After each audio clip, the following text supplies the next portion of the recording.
Bienvenidas y bienvenidos al episodio 45 del podcast de B-Levels. Hoy hablamos de endometriosis, una alteración hormonal en la mujer que afecta a 1 de cada 10 mujeres y que tarda habitualmente unos 9 años en ser diagnosticada. 9 años conviviendo con una serie de síntomas que a la mayoría de las mujeres les impide vivir su vida con normalidad. Síntomas como molestias durante las relaciones, sangrados menstruales desmedidos, dificultad para conseguir embarazo, molestias digestivas, un gran etcétera que trataremos hoy con Fátima Martínez, ginecóloga y obstetra con un abordaje integrativo de la salud de la mujer, con máster en reproducción humana, ginecología oncológica, estética y nutrición. Podría hablar con Fátima de 1000 temas, pero hemos elegido endometriosis donde Fátima tiene gran experiencia. Además, tenemos muchísimas pacientes en común, con lo que me apetece mucho compartir este ratito con ella hoy. Para contextualizarte un poquito los puntos que vamos a tratar, hablaremos sobre en qué consiste la endometriosis, cuál es su incidencia actual. Hablaremos de los factores clave que van a generar su posible desarrollo, tanto a nivel genético como el contexto, su diagnóstico y las causas más comunes. Y por último, haremos una exposición tanto del tratamiento o herramientas que suelen utilizar a nivel convencional y farmacológico, como todas las herramientas que podemos abordar desde el estilo de vida para gestionar esta alteración. Hablaremos de SIBO, de su relación con la endometriosis, de celiaquía, de distintas alteraciones digestivas y cómo se relacionan todas ellas con patologías hormonales en la mujer. Y por último, haremos una alusión a varias de las preguntas que nos habéis dejado en Instagram, que recogimos previo a la entrevista. Así que toma papel y boli y quédate que vas a aprender un montón. Bueno, Fátima, pues bienvenida al podcast. La verdad que me hace muchísima ilusión tenerte después de, llevamos con esta entrevista cuadrada hace como 1000 años, al final entre pitos y flautas, que nada, un gustazo tenerte hoy con nosotros. Muchas gracias, Rocío. Sí, la verdad que nos costó poner cita a las 2, pero bueno, ha llegado el momento por fin. Ha llegado. Y la verdad es que como que vimos varios temas, porque, y los que conozcáis a Fátima también en sus redes y tal, tiene una visión muy integrativa y sobre todo trata la salud hormonal de la mujer con un enfoque en el que, pues no solo hoy vamos a hablar de endometriosis, pero podríamos hablar de un montón de patología asociada y luego también muy enfocada a la fertilidad. Con lo cual, igual te invitamos en otro momento para hablar de otro tema distinto, ¿vale? Maravilloso. Así que nada, si te parece, Fátima, nos metemos al kit del podcast, que hoy vamos a hablar de la endometriosis, y para situar un poquito a los que nos están escuchando, cuéntanos en qué consiste, ¿vale? Y cuál es la incidencia actual de diagnóstico y tal. Claro. Bueno, a ver, la endometriosis durante muchos años se describía como una enfermedad benigna y bueno, esa palabra de benigna incluso podemos cogerlo un poco entre pinzas y luego os explicaré por qué, pero tampoco quiero que se malinterprete, sino que, bueno, pues al final hay que interpretar la endometriosis como una enfermedad sistémica, inflamatoria y que por desgracia pues es crónica y puede avanzar hasta en un 10% de las pacientes. La endometriosis está muy infradiagnosticada. De hecho, se cree que solo un 10% de la población está afectada, pero probablemente sea mayor la población afectada. Y se sabe que hasta el 50% de las parejas con esterilidad, las mujeres con esterilidad, hasta un 50% pueden padecer endometriosis y hasta un 70% de las pacientes con dolor pélvico crónico pueden padecer endometriosis.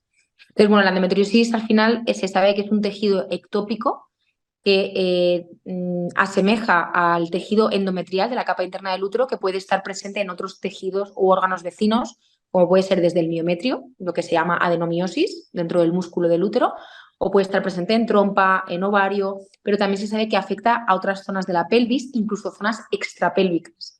O sea, puede estar afectando al peritoneo, al intestino, al recto, al tabique recto vaginal. Incluso se han descrito hasta neumotoras catameniales, es decir, implantes en la pleura del pulmón, que son pacientes que tienen hasta neumotoras recurrentes en el periodo menstrual, ¿no?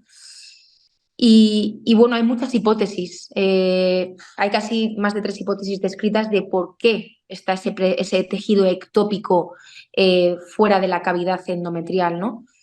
Una de las hipótesis más utilizadas hasta el momento era la teoría de Samson, que es el sangrado retrógrado, ¿no?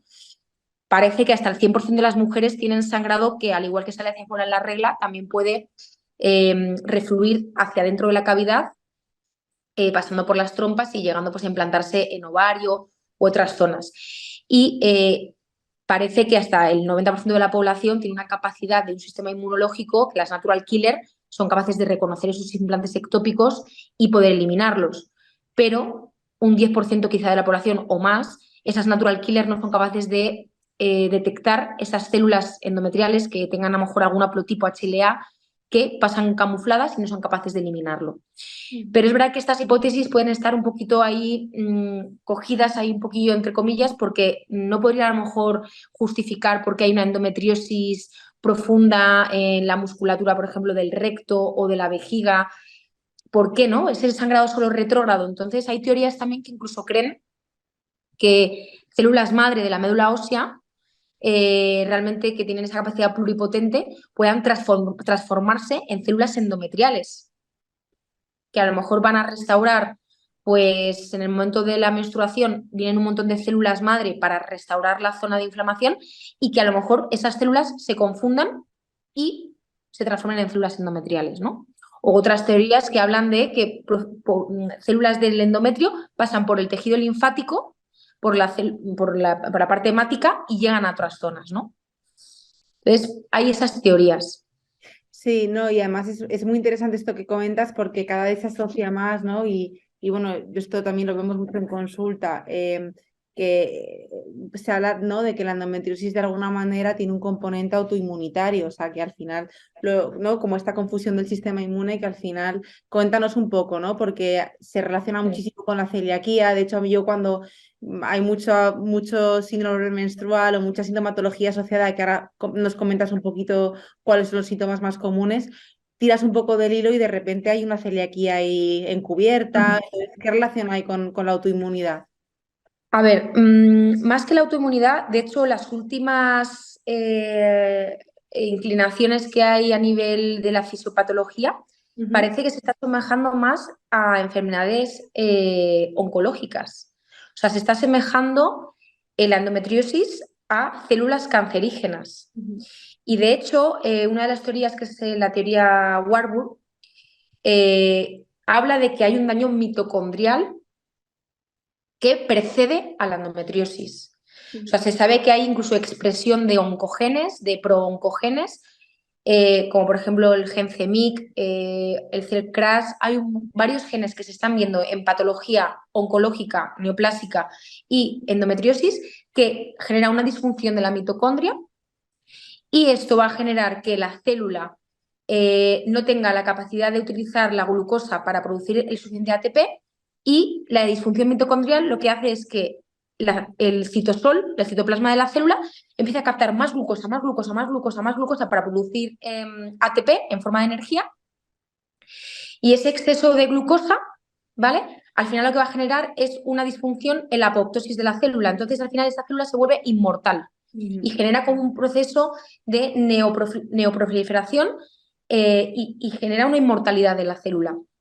Entonces, van más por ahí las líneas del daño mitocondrial, y ese Entiendo. daño mitocondrial puede estar ocasionado por enfermedades autoinmunes, por inflamación persistente, por infecciones víricas persistentes Ujú. o por activación de genes, ciertos genes, ¿no?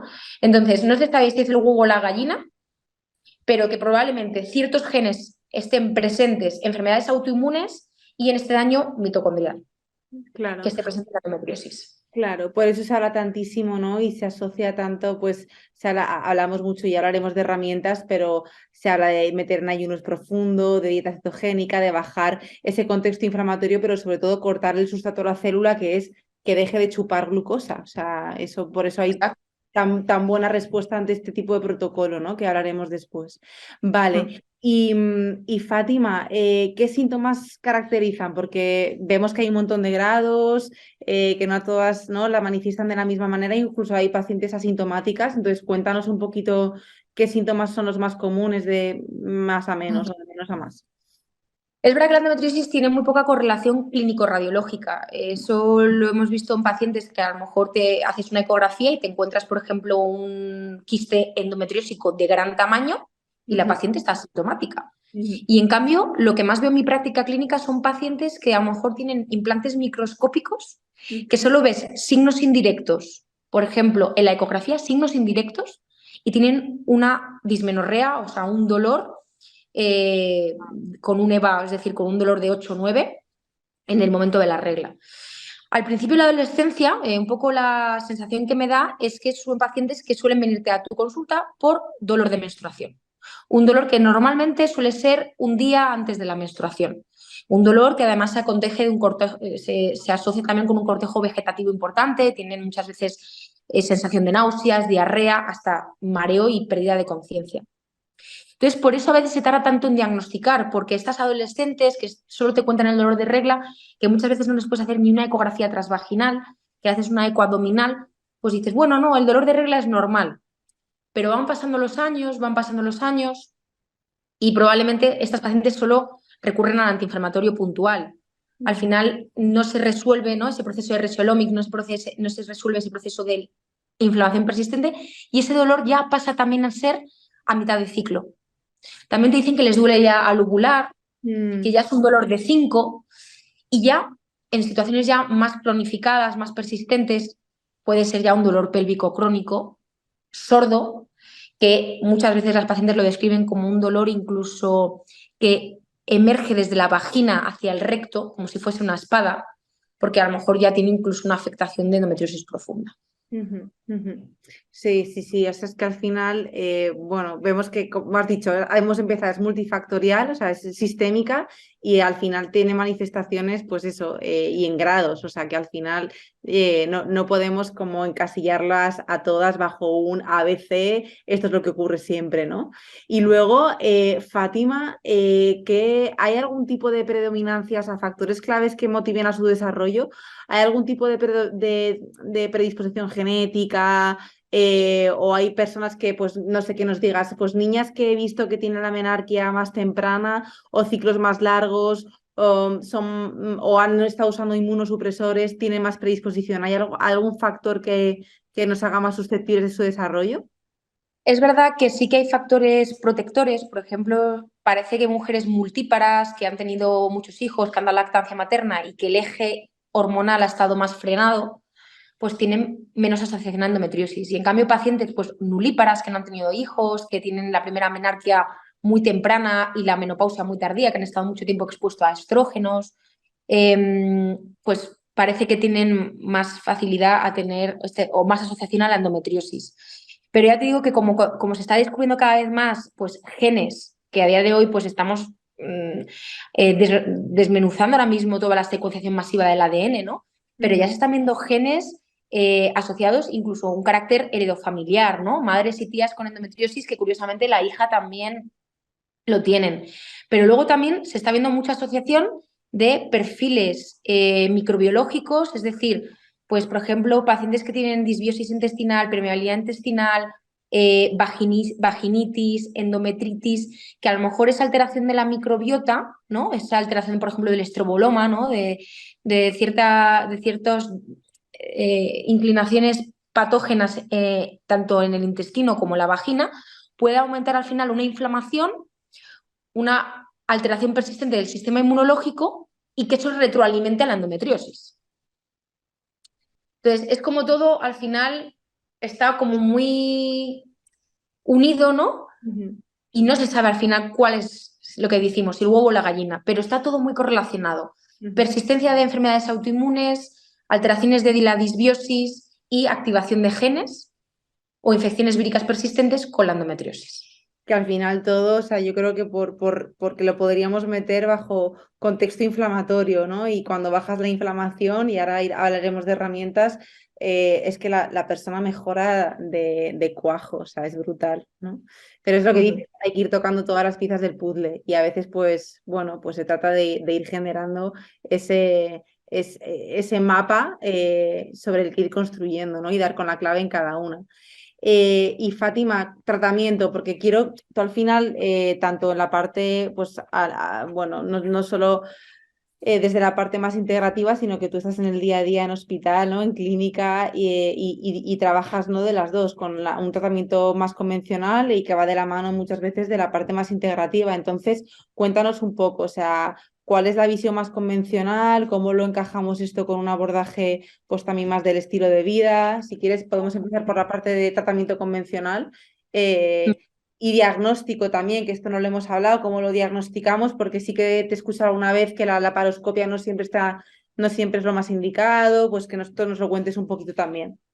Claro. Bueno, pues empezando un poco por el diagnóstico antes de abordar el tratamiento, es fundamental una exploración clínica. O sea, muchas veces ya simplemente con la exploración, con un tacto vaginal, que palpas que el útero, por ejemplo, está en retroversión, ¿no? Que está mirando hacia atrás, o palpas con un tacto unidigital la vagina, y a veces sería interesante hacer un tacto rectal cuando te cuentan estas pacientes que, por ejemplo, tienen daño al defecar, y ves que hay un dolor a punta de dedo al final del fondo de la vagina o tal, pues, por ejemplo, eso nos puede indicar que hay una afectación de una endometriosis profunda, ¿no? Con afectación de tabique rectovaginal.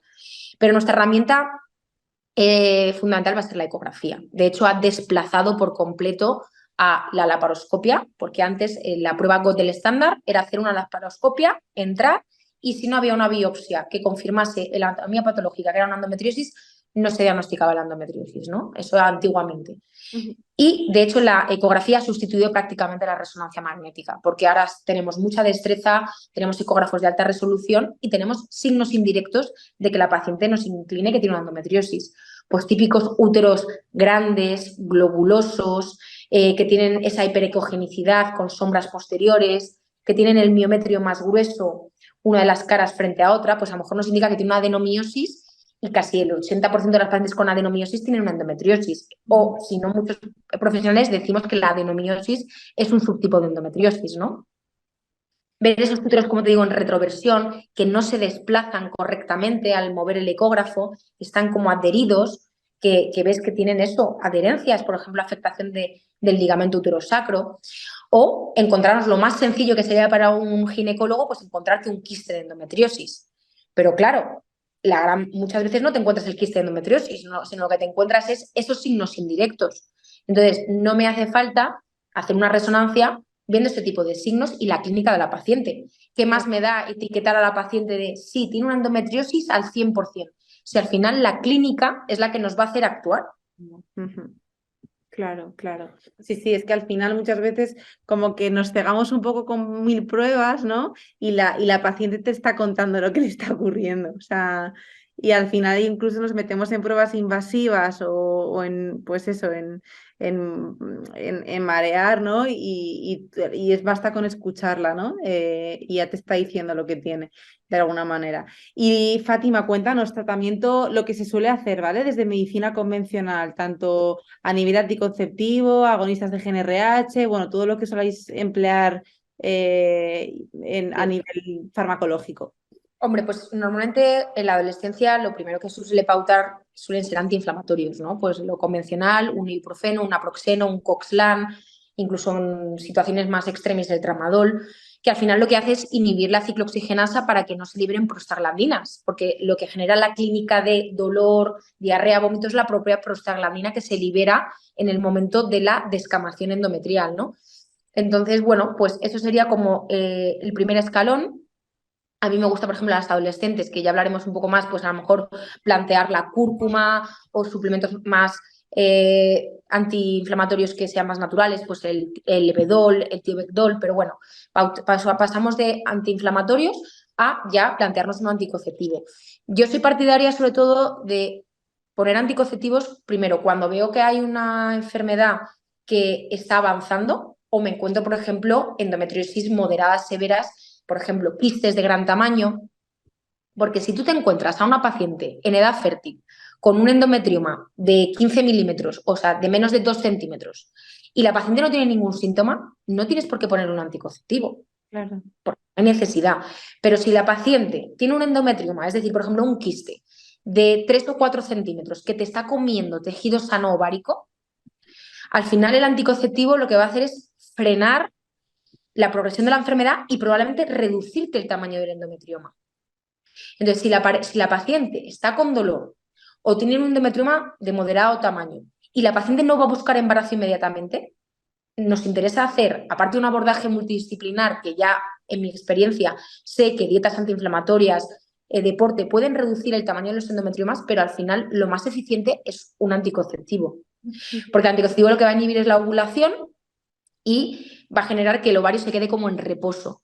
Y yo he visto endometriomas de 10 centímetros que en ocasiones con anticonceptivos se han reducido su tamaño hasta 1 o 2 centímetros. Entonces, al final aquí también nuestro objetivo es preservar la fertilidad de esta paciente.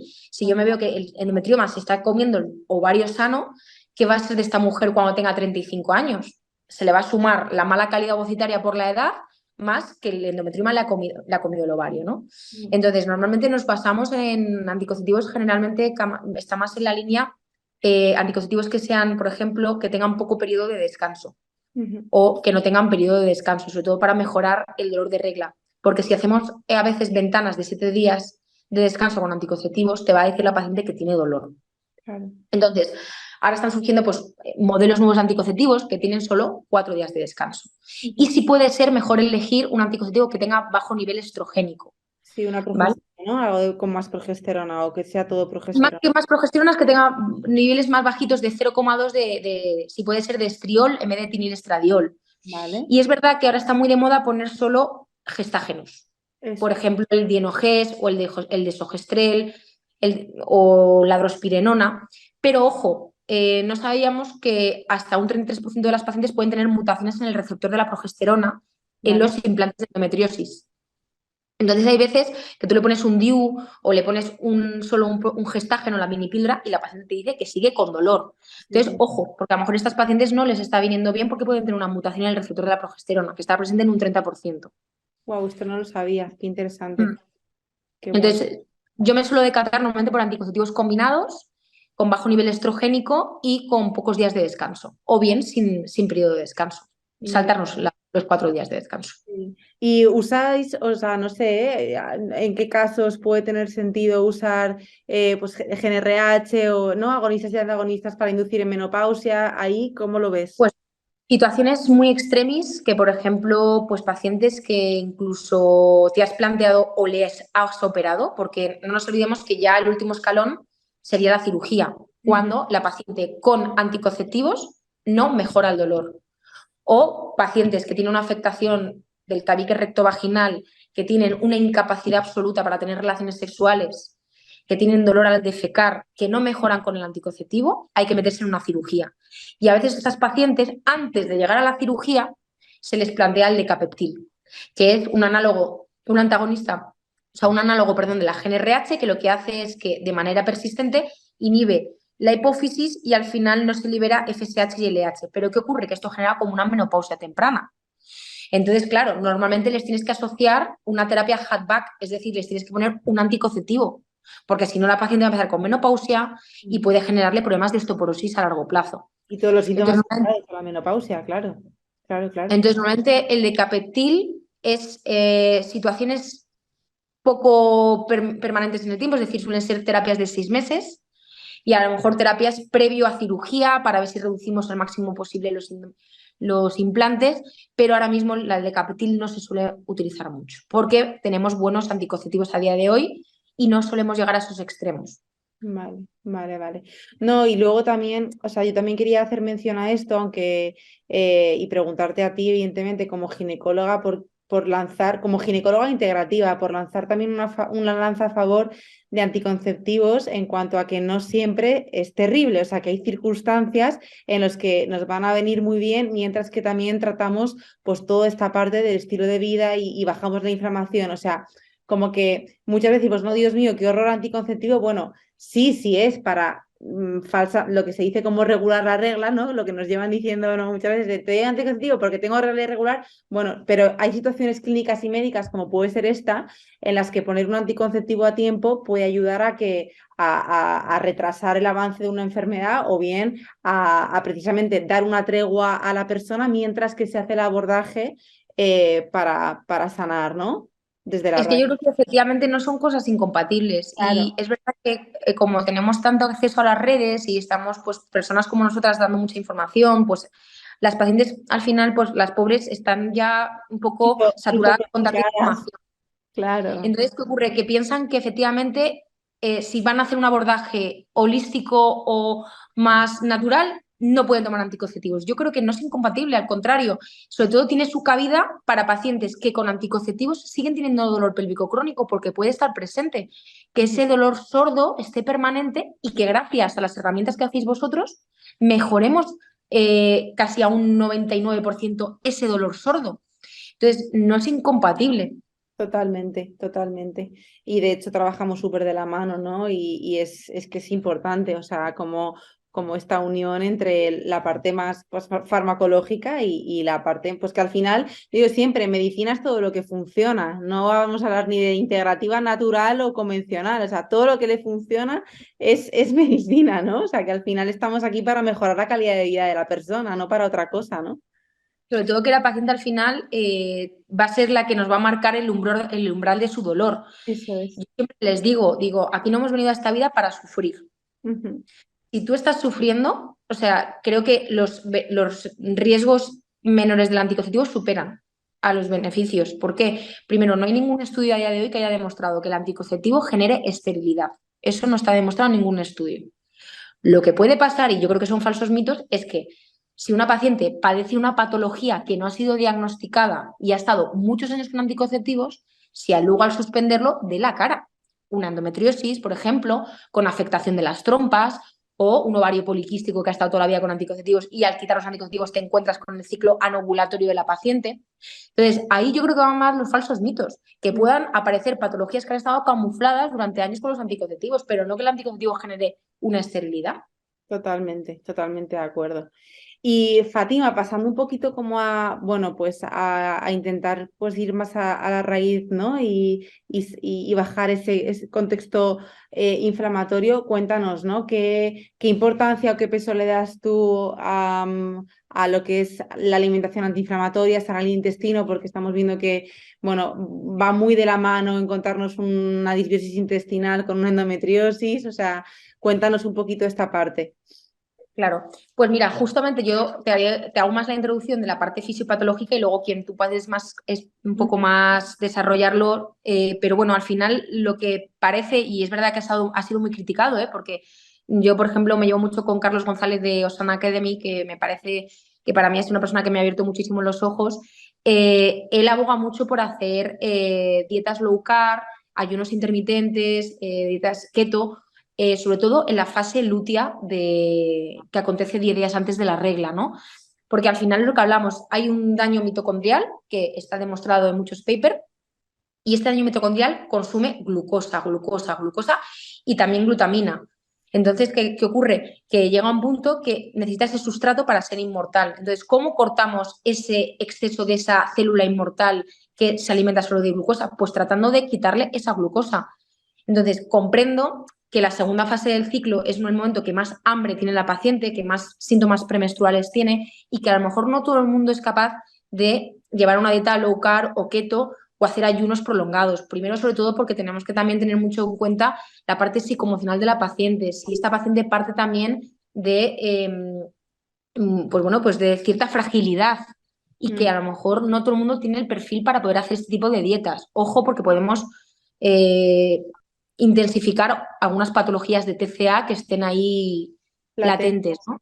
Ujú. Pero bueno, parece que sí que se están beneficiando esas dietas low carb para quitar el sustrato de la glucosa, que es el que está dando esa energía a la célula neoproliferativa.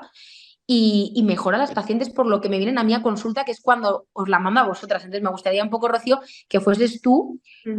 cómo normalmente abordas a estas pacientes, qué tipo de ayunos intermitentes les sueles aconsejar o cómo seleccionar mejor el hidrato. Esa es Vale. mejor que... Ujú. Pues sí, mira, yo, o sea, en este punto, o sea, me parece crucial lo que has comentado de, lo primero es entender en qué contexto viene ella, ¿eh? Porque hay gente que te viene hiperleída, que ya pues come súper antiinflamatorio, ¿no? Que el gluten se lo ha quitado hace tiempo, porque independientemente de que tenga una sensibilidad diagnosticada o no, una celiaquía diagnosticada o no, o sea, esto ya es, la literatura es clara en esto, ¿no? Que el gluten genera mayor inflamación y mayor predisposición a permeabilidad intestinal a nivel digestivo, con lo cual, si ya encima vienen con síntomas de inflamación, de malas digestiones, que suele ser muy común, para mí, gluten lácteo de vaca, el lácteo de vaca, sobre todo por esta beta-caseína A1, que es más proinflamatoria, es de los primeros abordajes que hacemos. O sea, esto. Y hay personas que ya vienen así, o sea, hay personas que vienen como con los deberes joder, y dices, lo hace todo perfecto, ¿no? Pues quizá en este punto, ahí yo, según cómo venga de estrés, sí que me meto con alguna herramienta un poquito más avanzada, hacer una alimentación, pues precisamente proponerles, oye, en fase lútea, ¿no? Que además estamos menos sensibles a la insulina, ahí bajamos el carbohidrato, lo metemos solo post-entrenamiento, ¿no? En ese sentido, sí, pero lo dicho, primero, absoluta prioridad a contexto emocional de la paciente porque puede agravar más el tema. O sea, si yo viene una persona con niveles de estrés ya sobre todo también por la ansiedad que le puede generar el propio diagnóstico de la enfermedad y yo le estoy generando mayor estrés con alimentación, puede estar generando más cortisol que se convierta en glucosa y al final, aún sin comer carbohidrato, generar un entorno de hiperglucemia, ¿no? O ha leído que hacer HIIT y dieta keto es la panacea y para esto va genial y es cierto que hay mucha literatura y evidencia que así lo acredita, pero igual está estresando más en este momento de su vida y estamos generando un entorno de peor sensibilidad a la insulina precisamente por esto, ¿no? Con lo cual, lo primero, entender esto, en qué contexto está. Y luego a mí me parece súper importante abordar el aparato, o sea, ver si la persona se encuentra en situación de eubiosis, o sea, de que no haya una disbiosis intestinal, que no haya una alteración a nivel de la microbiota, que no haya eh, eh, mucho patobionte que esté generando un estado de endotoxemia, o sea, que haya más toxinas que fabriquemos, ¿no? Esto sobre todo hay un tipo bueno, los lipopolisacáridos que están en las membranas de las bacterias gram negativas. Estos polisacáridos pueden dañar muchísimo el intestino y causar lo que se llama también, pues, lo que conocemos como permeabilidad intestinal, ¿no? Con lo cual, hay que tratar disbiosis, hay que tratar y resolver un SIBO si es que lo hay. Y súper importante, mirar la boca también, la microbiota oral, porque muchas disbiosis empiezan aquí y es, bueno, arreglo intestino, vale, pero si tú sigues teniendo una alteración en la microbiota oral, que al final nos estamos tragando constantemente las bacterias, no resolvemos, ¿no? Entonces, hacer un abordaje muy por fases, a mí me gusta mucho hacerlo por fases para tampoco descentrar el tratamiento, ¿no? Es decir, venga, vamos a abordar intestino, venga, tal, y lo vamos mezclando con alimentación antiinflamatoria y súper importante aquí la actividad física, porque no hay nada que vaya a sensibilizar más a la insulina y vaya a mejorar más esa mitocondria que el movimiento.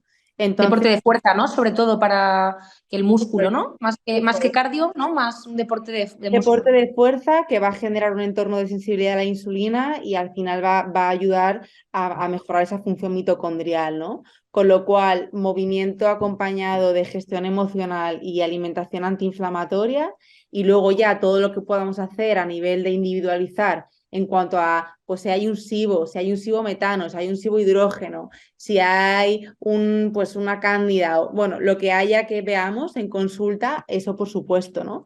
Pero a grandes rasgos es un combinado entre los pilares, que al final lo bueno es que normalmente cuando vas a una cosa, el resto se va ordenando, ¿no? Porque al final bajando la inflamación mejoramos prácticamente todo, ¿no? Con lo cual el abordaje a nivel, en la parte más de estilo de vida, que es lo que hago yo en consulta, va a tocar esto, ¿no? Y claro. luego yo, vamos, escuchaba a Carlos y me formo con él y es un crack. De hecho, tenemos un podcast con él de SOP y él y apuesta mucho por esto y es verdad que yo he aprendido muchísimo de la endometriosis y me funciona, ¿eh? Meter desayunos de mínimo 12 horas, eso está, pero que eso es muy fácil hacerlo, directamente si cenas a las 9 pues no desayunar antes de las 9, pero luego si la persona va respondiendo bien al ayuno, ves que no tienes esa dependencia de comer, pues quizá 16 horitas. Néstor, toda la rama más de Regenera son muy fans de meter un ayuno profundo de 72 horas. Yo ahí soy más cauta, en consulta lo manejo según como vea a la persona, ¿no? Claro, porque además se preguntarán las pacientes, ¿pero qué asociación tiene la disbiosis con la endometriosis? Bueno, pues porque desde el punto de vista un poco médico se sabe que con lo que dices tú, esas bacterias, ¿no? que tienen pues una actividad de la beta-glucuronidasa, lo que van a hacer es que el estrógeno que teníamos que eliminar por la caca, por las heces, este exceso de bacterias en una disbiosis, lo que va a hacer es que se vuelvan a absorber los estrógenos y esos catecolestrógenos que actúen en los propios receptores de los implantes endometriósicos. Entonces, por eso es tan importante que el intestino funcione bien, que vayamos bien a nivel de transición intestinal, que hagamos nuestras defecaciones todos los días.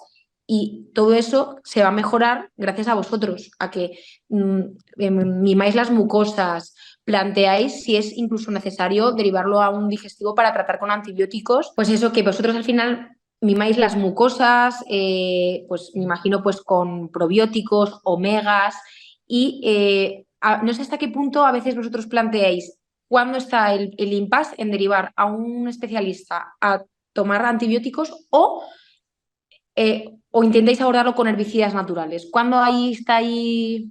Uf, yo ahí es cierto, fíjate que muchas veces depende de en qué, porque pues podemos hablar de Helicobacter, podemos hablar de parásitos, podemos hablar de mil cosas, ¿eh? Pero yo el abordaje inicial siempre es con herbáceo, porque además es que hoy en día hay, según qué combinados, hay muchísima evidencia que, bueno, que al final tiene ese efecto en cuanto a que me ayuda a rebajar lo que no me interesa que esté tan elevado y a cargarme, bueno, sí, a cargarme lo que no quiero que esté, pero a que me mantenga vivo el resto, ¿no?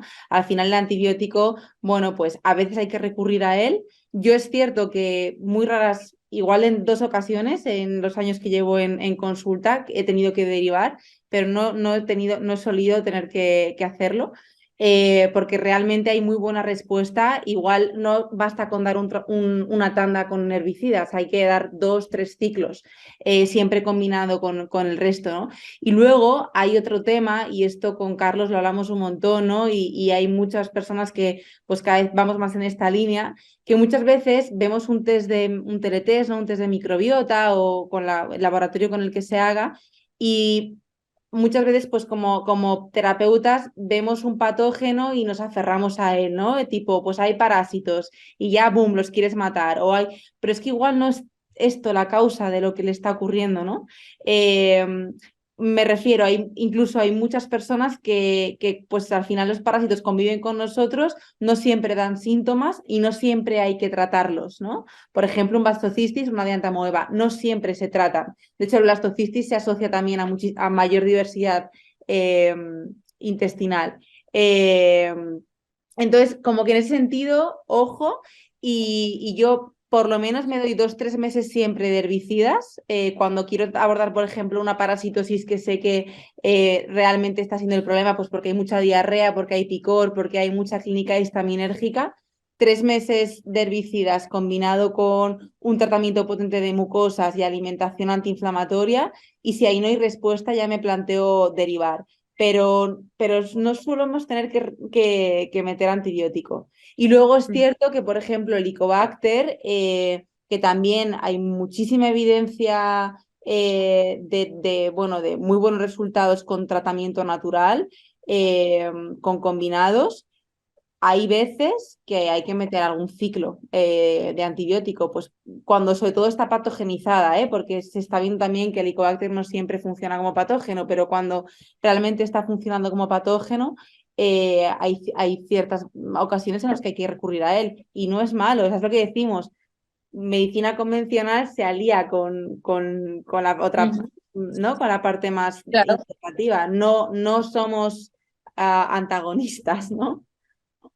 Claro, porque, por ejemplo, que ha estado tan de moda las dietas FODMAP, ¿no? Que al final la dieta FODMAP es quitar toda la legumbre, lácteo de vaca, quitar gluten, cereales. ¿Este tipo de dietas, por ejemplo, se podrían mantener en el tiempo o puede al final generar que se coman las bacterias la propia mucosa? Claro, eso totalmente. O sea, una FODMAP, por ejemplo, yo es que no se me ocurre más de 4 o 6 semanas. El problema es que viene, a mí me llegan un montón de personas, ¿no?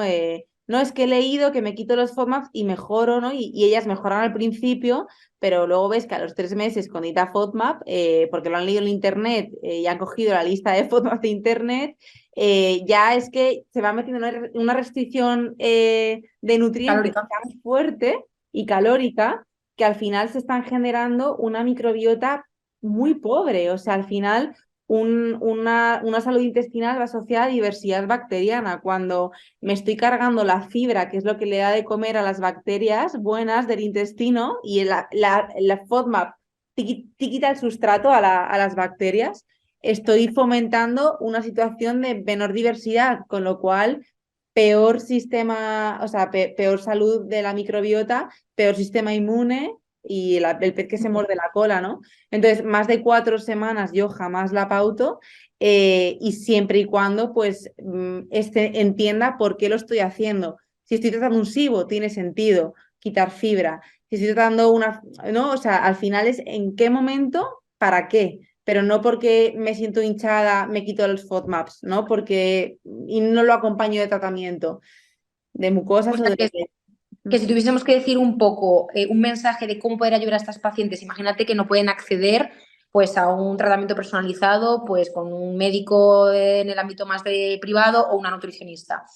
Podríamos ayudarlas a estas pacientes un poco como mensaje que intentasen en fase lútea si pueden reducir los hidratos o seleccionarlos mejor, ¿no? Intentar que sea a lo mejor en vez de cereales o trigo refinado, pues que sea trigo sarraceno, ¿no? Eso es tubérculo sobre todo, que al final el cereal es, por eso que tiene más antinutriente, es más proinflamatorio, sobre todo en sistemas digestivos que están un poquito más delicados. Entonces yo diría tubérculo post-entrenamiento, que es cuando más sensibles estamos a esa ingesta de carbohidrato, de glucosa, y lo que has dicho, alimentación antiinflamatoria, o sea, y ahí es más mercado, menos supermercados, alimentos cuanto menos empacados mejor.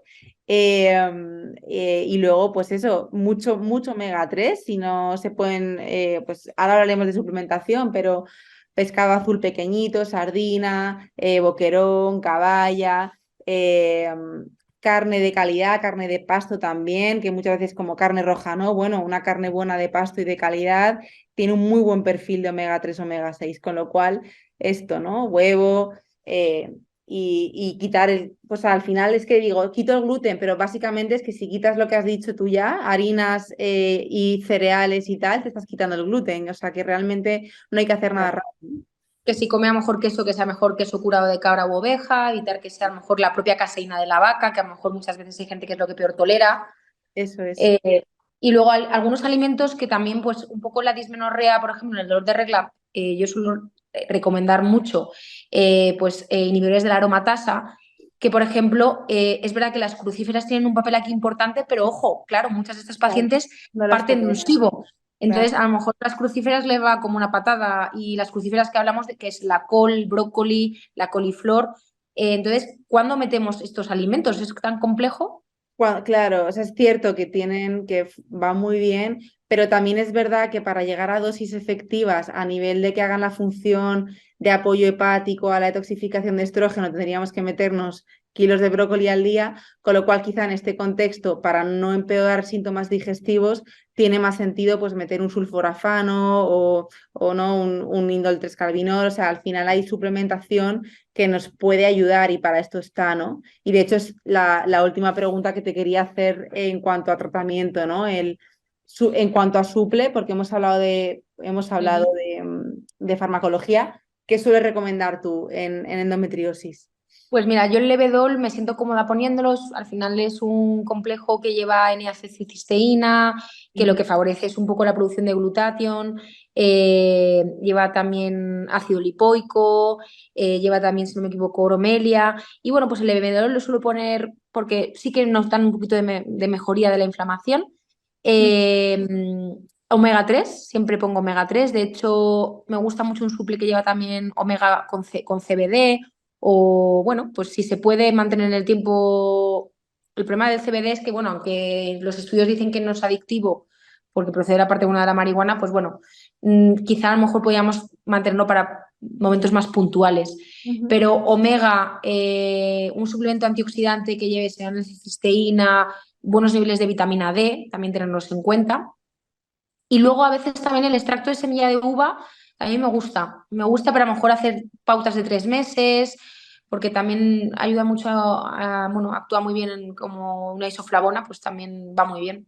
No sé tú en tu caso qué sueles pautar como sí, suplementación. la serrapeptasa también me va muy guay, el indostelcalvinol, que es cierto que hace poquito como que lo están poniendo un poco en tela de, creo que lo van a retirar. De hecho, nosotros en B-Levels, que tenemos el FemBalance, teníamos el indostelcalvinol y lo tenemos que cambiar. Estamos en trámite de cambiarlo, por un sulforafano y tal, porque creo que a nivel legal lo están cambiando. Luego también me funciona muy bien la P a nivel antiinflamatorio, súper, súper bien. Lo que has comentado tú al inicio, una curcumina combinada, ¿no? Una cúrcuma con pimienta a nivel antiinflamatorio con un buen omega 3 os puede venir súper bien.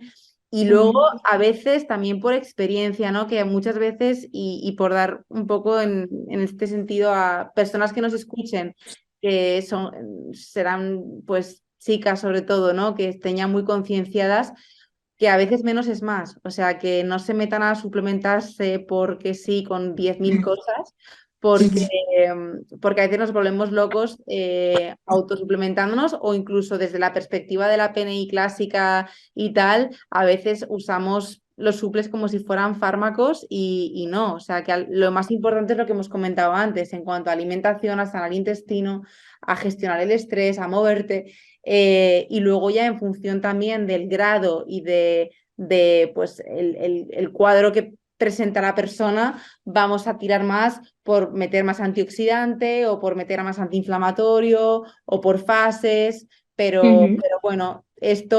esto guay. Luego a nivel analgésico, Don Quai, la peonia blanca va muy guay, pues siempre el gen Bueno, también está el Wobenzym, que va también muy bien con para. encima súper bien, es verdad que ese también va súper bien.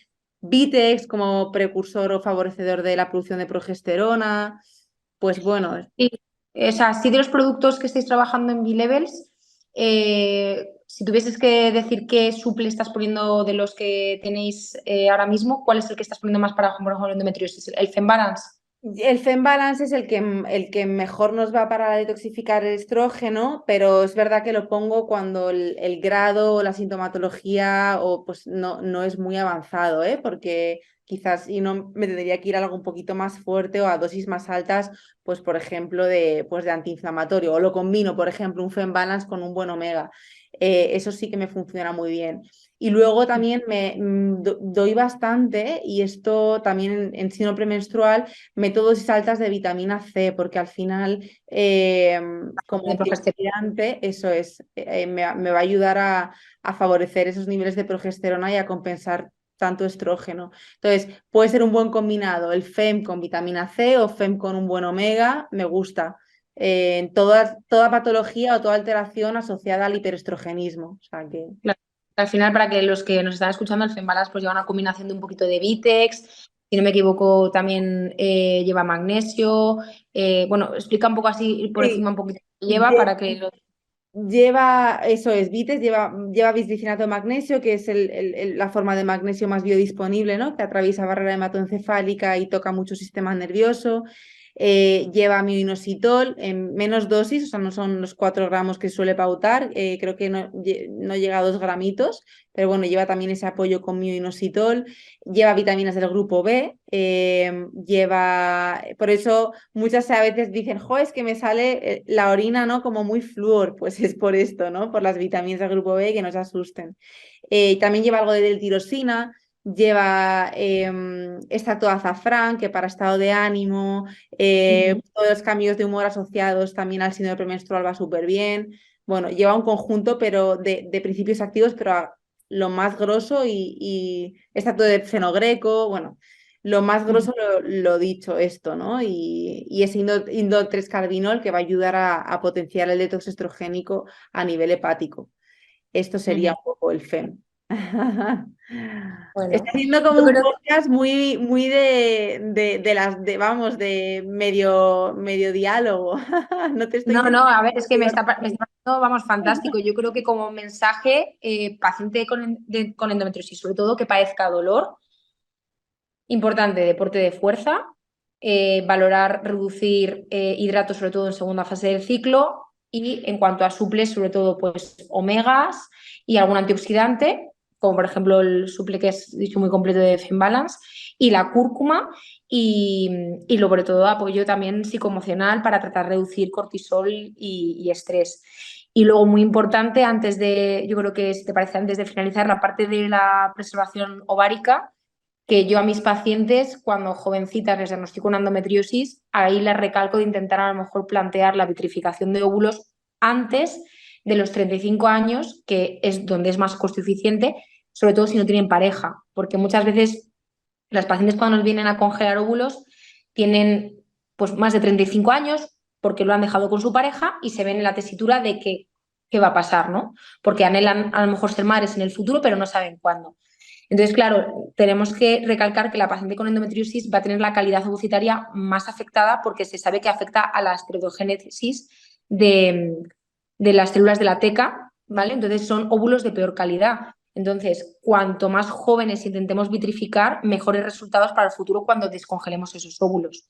No te digo que congelen con 20 años, porque no les va a salir rentable pagar una cuota de mantenimiento de esos óvulos durante 30 años, pero son pacientes que hay que incidir un poquito antes, a lo mejor con 27, 28 años, si no tienen pareja, el plantear congelarse ante óvulos. Vale. Les había una pregunta, Fátima, vamos, como te he comentado al principio, he recogido algunas preguntas de Instagram que te han hecho, bueno, que han hecho para que te las preguntaran en el podcast. Lo hemos comentado porque había muchas preguntas de síntomas, tal, que hemos comentado a lo largo del podcast, pero bueno, hay tres que sí que las he apuntado. Una es el tema de la infertilidad, que lo acabas de decir, la relación y por qué empeora la calidad vocitaria, ¿no? en la endometriosis. Si hay relación con Hashimoto, con hipotiroidismo, esto ¿cómo vamos, no sé si hay relación, ¿eh? Yo Sí, esto no lo sé. veo mucha asociación, Hashimoto, celiaquía y endometriosis. La parte Y autoinmune. sí, yo creo que porque al final hay activación de genes que a día de hoy desconocemos, que están muy asociados en enfermedades autoinmunes.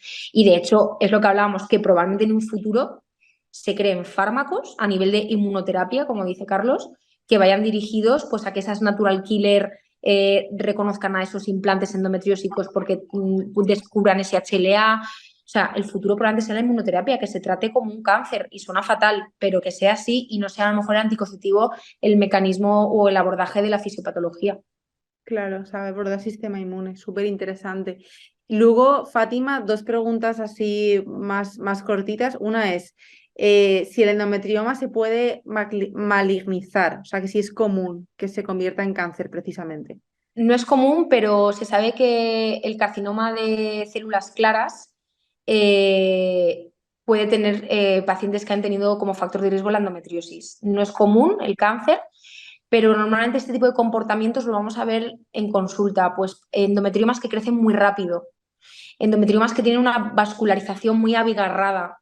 Ujú. Entonces, ante la duda, si son sobre todo endometriomas que crecen de manera rápida en poco tiempo, solemos operarlos por ese mismo motivo, porque nos podemos encontrar cánceres de células claras o subyacentes o tumores borderline.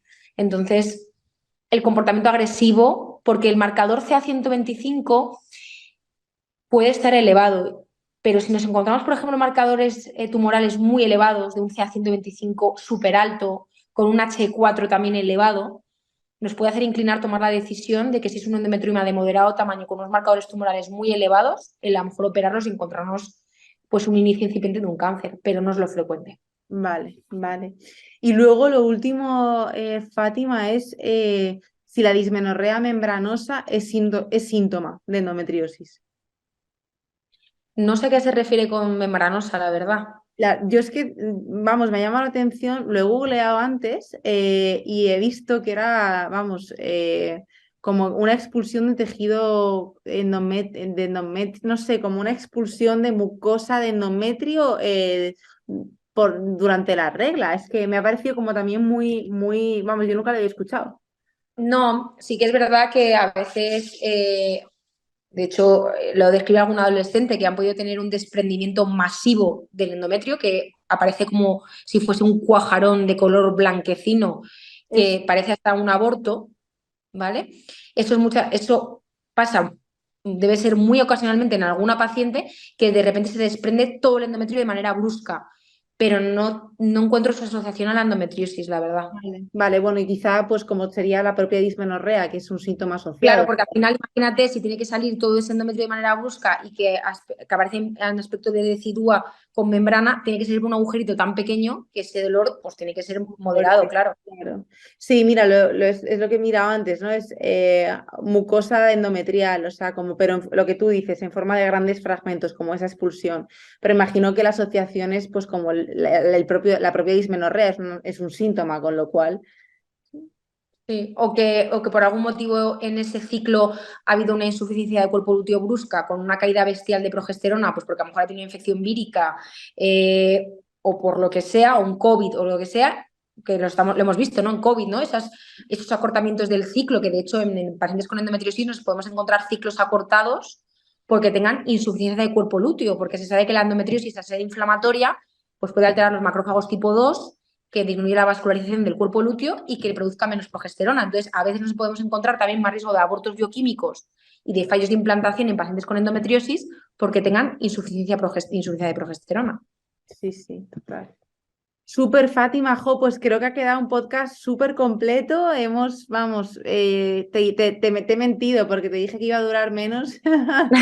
Llevo aquí 1 hora y pico, pero bueno, creo que va a dar mucha luz a un montón de personas que nos escuchen y darte las gracias eternas por el tiempo, por lo que te estoy leando en paralelo, que ya iremos contando cositas también por redes y nada, que espero verte pronto. Pues muchas gracias, Rocío. La verdad que me he sentido súper cómoda, primero porque eres una persona muy agradable, que te conozco en persona física y la verdad que eres una persona que genera un feedback de muy buen rollo y la verdad que es así, yo creo que como mejor podemos llegar al público, pues estando cómodas dos profesionales, compartiendo conocimientos y sobre todo que no nos pisemos unos profesionales con otros, sino que trabajemos de la mano y rememos todos hacia el mismo lado. Así es. Pues nada, Fátima, nos vemos en la próxima, que te liaré para más cosas. Vale, Rocío. Besito grande. ¡Mua! Adiós, Adiós. adiós. Chao. Adiós. Si te gusta la filosofía de B-Levels, te esperamos dentro de nuestra comunidad, donde tendrás acceso a contenido gratuito, protocolos de salud y eventos de la mano de profesionales reconocidos en el ámbito de la salud integrativa.